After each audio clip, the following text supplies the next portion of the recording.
And I must thank the Honorable President of South Africa, His Excellency Ramaphosa, for his expressing solidarity to our Palestinian brothers and sisters against the occupier, against the genocider. ফিলিস্তিনি ভাই বোনদের সাথে তিনি সংহতি প্রকাশ করেছেন, ঠিক কিনা? From the river to the sea, Palestine will be free. আমার সাথে সাথে বলেন, ফ্রি ফ্রি আল আকসা, ফ্রি ফ্রি আল আকসা। মুষ্টিবদ্ধ হাতকে উপরের দিকে করে আওয়াজ করে বলুন, ফ্রি ফ্রি আল আকসা, ফ্রি ফ্রি আল আকসা, ফ্রি ফ্রি আল আকসা। আল্লাহ তাআলা আমার মজলুম ফিলিস্তিনি ভাই বোনদেরকে হেফাজত করুক। আমাদের সেই প্রাচীন কেবলা মসজিদুল আকসাকে আল্লাহ তাআলা হেফাজত করুক। জালিমদের হাত থেকে, দখলদারদের হাত থেকে এই পবিত্র ভূমিকে আল্লাহ তাআলা মুক্ত করুক। আওয়াজ করে সবাই পড়ুন আমিন। সুবহানাল্লাহ। আপনাদের সাউথ আফ্রিকা দেখে তো আমি অবাক।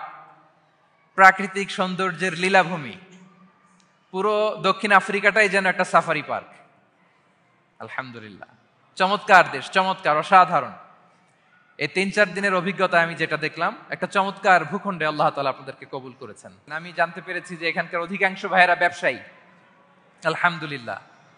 ওয়া হাল্লাল্লাহুল বাইআ ওয়া হাররামার রিবা। আল্লাহ ব্যবসাকে হালাল করেছেন, সুদকে করেছেন হারাম। সুদের সাথে মুসলমানের কোনো সম্পর্ক নাই।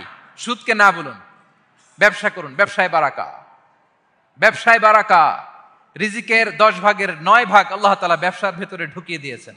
পরিশ্রম করতে হবে, পরিশ্রমে লজ্জা নেই, লজ্জা অলসতায়, ঠিক কিনা বলেন? হাড় ভাঙ্গা পরিশ্রম করুন, উপার্জন করুন, এতে বারাকা আছে। এই যে ব্যবসা করে আপনারা বাংলাদেশের টাকা পাঠাচ্ছেন, আমার দেশের অর্থনীতির চাকা সচল থাকছে আপনাদের পাঠানো টাকায়, আপনাদের রেমিটেন্সের টাকায়। You are the remittance fighter. আমরা পেয়েছি ফ্রিডম ফাইটার, আর আপনারা হচ্ছেন রেমিটেন্স ফাইটার।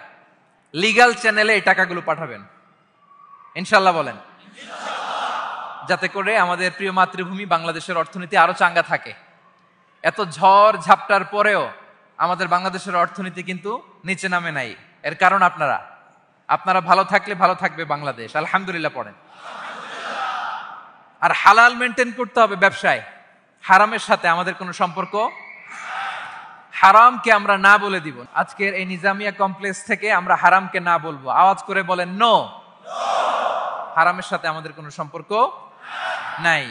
হালাল, হালালে বারাকা। হালাল অল্প হইলেও এর মধ্যে বরকত ঢুকায় দিয়েছে কে? বিষ্ণু ইসা ইসলাম বলেন, যেই দেহ হারাম খেয়ে বড় হয় ওই দেহ আল্লাহর জান্নাতে যাবে না। লা ইয়াদখুলুল জান্নাতা জাসাদুন গুযিয়া বিল হারাম। হারাম খেয়ে বর্ধিষ্ণু দেহ আল্লাহর জান্নাতে ঢুকবে না।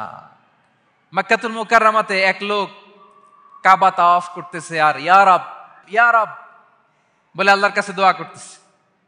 সাহাবারা তো অবাক, এই লোকের দোয়া তো আজকে কবুল হয়ে যাবে, এত আজকের সব সওয়াব নিয়ে যাবে।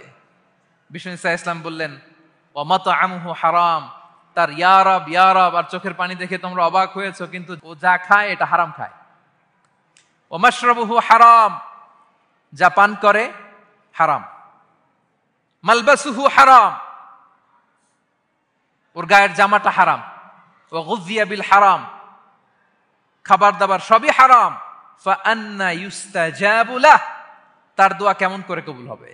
জিহাদের ময়দানে যে সাহাবী সর্বপ্রথম তীর মেরেছেন তার নাম সাআদ ইবনে আবি ওয়াক্কাস রাদিয়াল্লাহু তাআলা।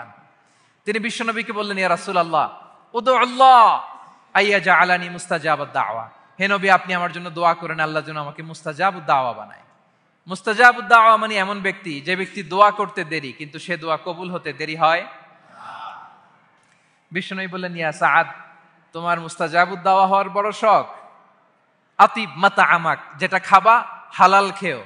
তাকুন মুস্তাজাবুদ দাওয়া, যেটা খাবে হালাল খেও, হালাল খেলেই তুমি মুস্তাজাবুদ দাওয়া।